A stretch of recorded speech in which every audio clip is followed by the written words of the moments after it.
Once a giant, always a giant. For me, it's only a giant. What's going on YouTube? This is Diggy546. Definitely hit that subscribe button if you're new. Like the video if you like the video. And I won't tell if you click that bell. But let's go ahead and get into this. So first I wanted to talk about Sterling Shepard. I possibly talked about trading for John Ross in a video I just uploaded. You guys can check that out. Sterling Shepard practiced today and they said that he looks like he's going to return on Thursday. And this isn't from like Bleacher Report or all of this. This is from the actual Giants app. So if the New York Giants media team is putting this out, this is pretty much delivered unless there's a major setback, which is always possible, especially with this guy who never is on the field.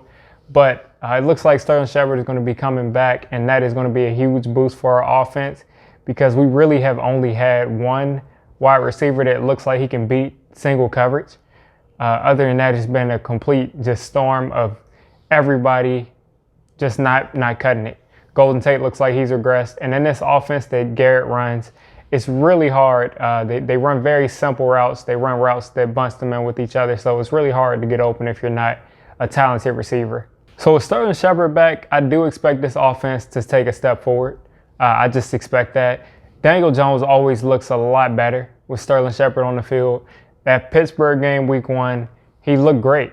He had those 2 bad plays, and I mean, that's the tale of his career. He has a great game and then 2 bad plays, and those lose you the game.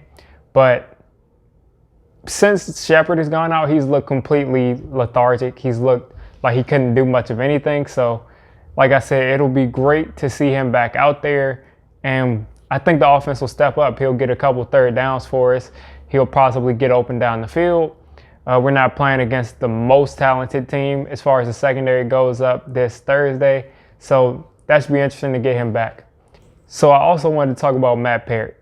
A lot of people are clamoring, saying, we need to start Matt Peart. I do think we need to start Matt Peart, but he needs to start at right tackle. Now hear me out. Andrew Thomas was benched because he was late to a team meeting. But Andrew Thomas, he came from a school where, if you look at Andrew Thomas's feet, he has no problem staying with these guys. If you look at everything about his game, he has pretty much no problems playing offensive line and playing offensive tackle. And I think he can be a high-end tackle in this league. His problem is his punch. At Georgia, they had their offensive tackles putting their hands up way out wide, and it wasn't helpful.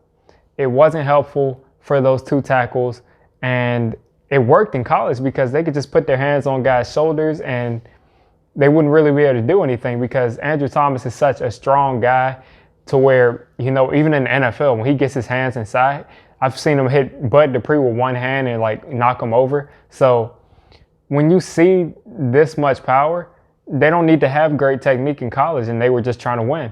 So he didn't practice that in college. He has to practice this, and it's going to come with more and more reps of getting his hands inside and getting a consistent punch. That's going to eventually happen, but it's not going to happen right now.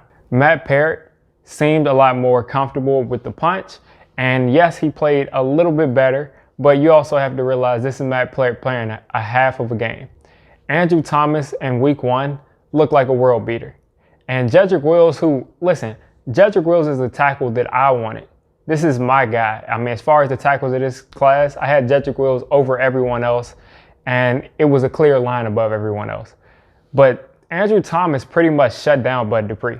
All those things from the backside, that was because of tight ends. That was because of Bud Dupree's athleticism and, beating the guard before he got the pull. But Andrew Thomas pretty much shut him down. He stonewalled him most of the game. And Bud Dupree he obliterated Jedrick Wills. He couldn't do anything with Bud Dupree. So Andrew Thomas is a guy that had a great first game. And Matt Peart, he had a great first game. They didn't have any tape on him. They didn't prepare for Matt Peart. They don't have much film at all on him. They don't even have preseason. So him coming in and playing well is definitely a good sign, and you don't play well on accident in this league. I think at this point you do not bench your top 5 pick for a 3rd round pick because he played well in 30 snaps. We had 6 drives, and we didn't have the ball for all that long. We threw the ball 20 times. And Matt Peart, he did great. But if you're going to put him in that starting lineup, which I think he should eventually be in, because we have to evaluate what we have. because if Matt Peart is a third round steal that can be a starting tackle, then you stick him in at right tackle, and that way you don't have to address it next year in the draft or next year in free agency. So the Giants are coming off of a win, and we're getting our receiver back, who, in my opinion, is our best raw receiver. He's not necessarily the playmaker that Slayton is, but as far as consistently getting open and creating separation, Shepard is our best receiver. He's going to open things up for other people because they're not going to be able to just guard him with one guy. They can guard Tate with one guy. In some cases, they can even guard Slayton with one guy if he's not running deep. So for them to have to focus on Shepard, that's going to open things up for other people. And I'd like to see Matt Peart in there at right tackle. I really want to see him in there at right tackle and give him what? We have like 10 games left. Give him 10 games. Give him, give him all the reps. Give him 10 games. And let's see what we have. Let's see what we have in him at his tackle. And if he's not good, if he ends up falling off, or if Andrew Thomas is a complete train wreck, which you don't give up on your guy after 1 year, you just don't. But if Andrew Thomas doesn't work and maybe we move him to right guard and get rid of Zeitler, whatever we have to do, you will know what you have going into the next offseason. So start Peart, but start him at right tackle, because Fleming, we know that we're getting an above average. We know that we're getting a below average starter with Cam Fleming, who at times can be solid and at times can be horrible. So go ahead and put Matt Peart in there. You guys let me know what you think. Should we start Matt Peart at right tackle? Should we start him at left tackle and bench Andrew Thomas? And what do you think about Sterling Shepard coming back? Do you think that's what our offense needed to finally rejuvenate itself? Let me know. So if you made it this deep into the video, definitely hit that subscribe button. I make Giants content, NFL content, so all NFL fans are welcome here. And until next time, it's Diggy546, and I'm out.